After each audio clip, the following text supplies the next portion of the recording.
Test suites. First, let's learn what a software release is. Brain positioning. As a verb, to release means to transfer a piece of software. For example, we can ask a release engineer to release the code to production. As a noun, release means a certain piece of software. For example, we can say we are testing release 5.0. Now, let's get back to our test suites. As we already know, a test case helps to check only one thing, which is explained in the idea section of the test case, even if we have several verification points. Each spec might be a source for a huge number of ideas for testing. So, to test the code that is written according to the spec, we need many test cases. A combination of test cases that check the concrete part of our project, for example, shopping cart, and or the concrete spec, for example, spec number 1455, the privacy rules. This is called a test suite. As a rule, all test cases that belong to the same test suite are placed in the same document, for instance, an MS Word file. Here is a real-life scenario. 1. A product manager, Prescient, gives a new spec to software tester Anna. 2. Anna creates a new MS Word file into which she copies and pastes the test case templates. 3. She fills up those templates with content. 4. She executes those test cases, making necessary modifications if necessary. 5. If it makes sense, she integrates this suite into the main test suite where she stores other test cases that test other aspects of the same functional area. For example, purchase with credit cards. Example: our startup ShareLane.com accepts Visa and MasterCard. We have a test suite called Checkout with Credit Cards that we execute before each release to check if new bugs were introduced to old, also called legacy functionalities. This test suite was based on spec number 1211 and has test cases to test checkout with Visa and MasterCard. For the new release, the product manager created spec number 1422. This spec introduces another credit card that we are going to accept, American Express or Amex. First, we create a new test suite. Check out with Amex and fill it up with new test cases. Then we execute those test cases and modify them if needed. After that, because the test cases from Checkout with Amex are cleaned up and because they check the same functional area as the main test suite, which is Checkout with Credit Cards, it is logical for us to integrate the test suite, Checkout with Amex, into the test suite Checkout with Credit Cards.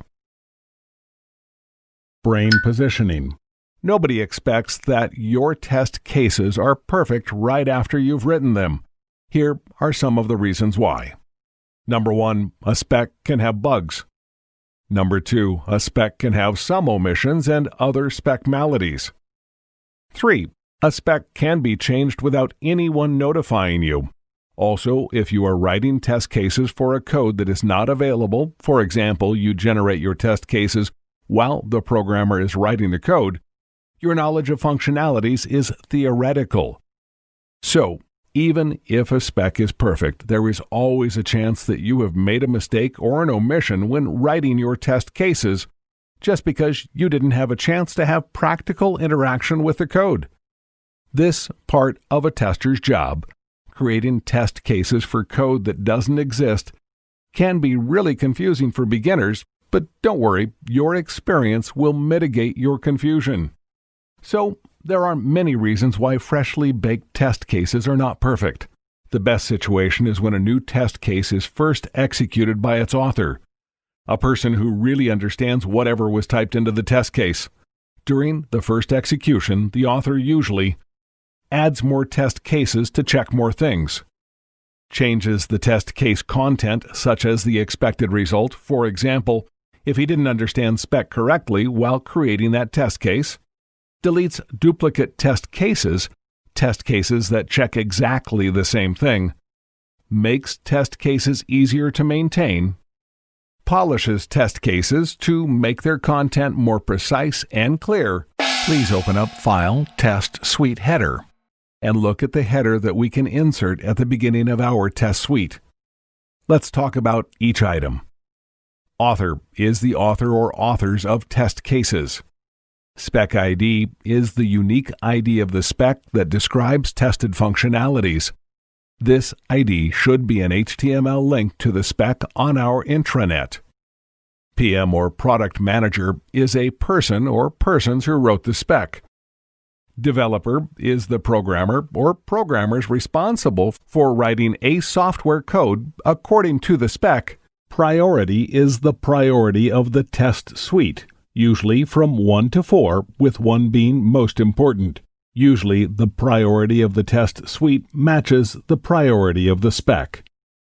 In the overview, we usually give the general idea about what we're testing with this test suite. For example, here we test the various scenarios when a customer uses Visa and MasterCard during checkout. The overview represents the idea of the test suite. The purpose of the Global Setup and Additional Info section is to educate the person executing the test suite about technicalities that will be helpful during the execution of the test cases, including into that test suite. It's just like the corresponding section of test cases, but in the test case, we put helpful info about that particular test case, while in a test suite, we use this section to put information that can be applied towards the execution of 2 or more test cases. Let's open File, Test Suite Example 1 to see the content of Test Suite TS7122. By the way, each test suite must have a unique ID. Please note the following. 1. Setup and additional info that can be applied to more than one test case. For example, SQL1 has been moved to the Global Setup and Additional Info section of the test suite. 2. Data that is different between test cases CCPG0001 and CCPG0002. For example, expected result has been typed in a bold and italic font. This was done to attract attention to the differences between similar-looking test cases. Let's execute test case CCPG0002, where we test checkout with MasterCard.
By the way, during test case execution, we found a bug. The first expected result for the MasterCard is 20, but the actual result is 10. Let's reproduce the issue and take a look at the root cause.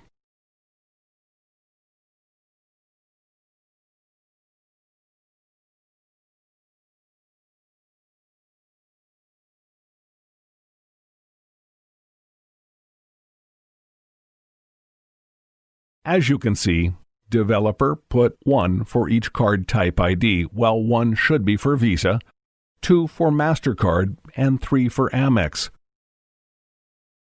We should immediately file a bug.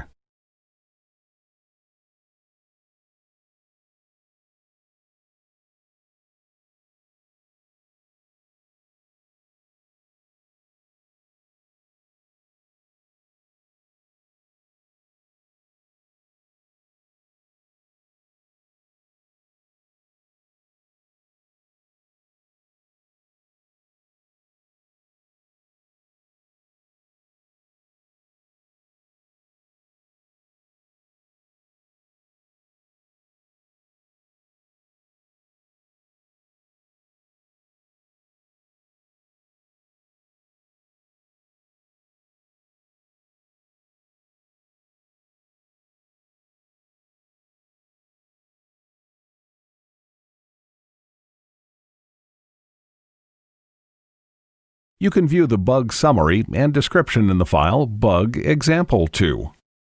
Let's move along. Our manager gives us spec number 1422, Checkout with Amex, written by Product Manager Y. Wang.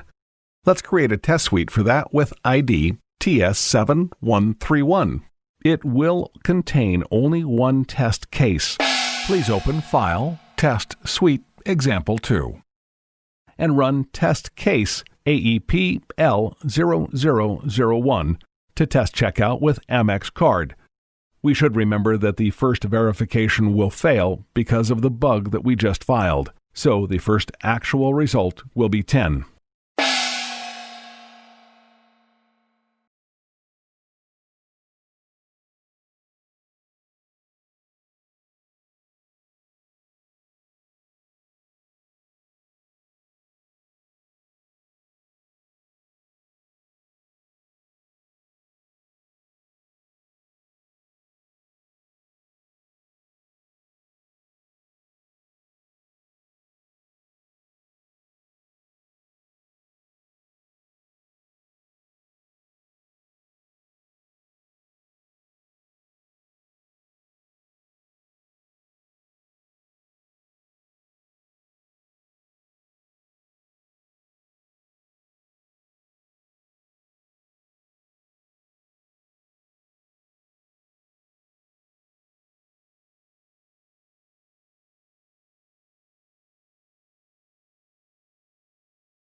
By the way, the result of this test case execution is fail because one of the actual results doesn't match the corresponding expected result. Expected value equals 30. Actual value equals 10. And we remember that a test case with 2 or more expected results only passes if all actual results match the corresponding expected results. Now, after we've executed test suite TS7131 and, if needed, modified its test case, we can merge TS7122 and TS7131. Please open File Test Suites Merged to see the logic of how we merged test suites. And then let's open File Test Suite Example 3 to see the new version of test suite TS7122. Please note that we haven't changed headers or test cases when we merge test suites. Theoretically, we could have created a combined header and/or changed the test case ID from AEP L0001 to CCPG0003 to have continuous numbering in the same test suite. But we are not going to do that, and below are the reasons why. The initial test suite, TS7122 with Visa and MasterCard, and the test suite TS7131 represent 2 independent modules in the sense of test case execution. A unique ID is given to the test case once and for all. It's like a social security number. By the way, CCPG stands for Credit Cards Payments Global. AEPL stands for Amex Payments Local. Why have we chosen those names for the tested functionalities? Because those names sounded logical to us. Each company has its own standards in this regard. The main point here is to make sure that each test case has its own unique ID. Lecture recap. 1. Software release, or simply release, is the process of passing on some version of the software, or some version of the software that is already passed on or will be passed on in the future. 2. Test cases are combined into test suites. As a rule, the whole test suite is placed into one file, for example, a MS Word document. 3. As a rule, test suites include test cases which check the same area of the software, for example, checkout. Functionalities from the same spec. 4. It's a good practice to create a new test suite for each new spec. Even if the new test cases are written to test the same functional area, for example, credit cards, it's better to create a temporary test suite with new test cases and then move survivors into the permanent test suite after first execution. 5. In the majority of situations, test cases are written after a simple reading of the spec, talking to developers, and taking other actions to understand what the future software is supposed to do. In other words, your familiarity with any future software and its testing is purely theoretical. Thus, test case modification during the first execution is always a reality. Fresh test cases are not supposed to be perfect. After all, everyone knows what gap can exist between theory and practice.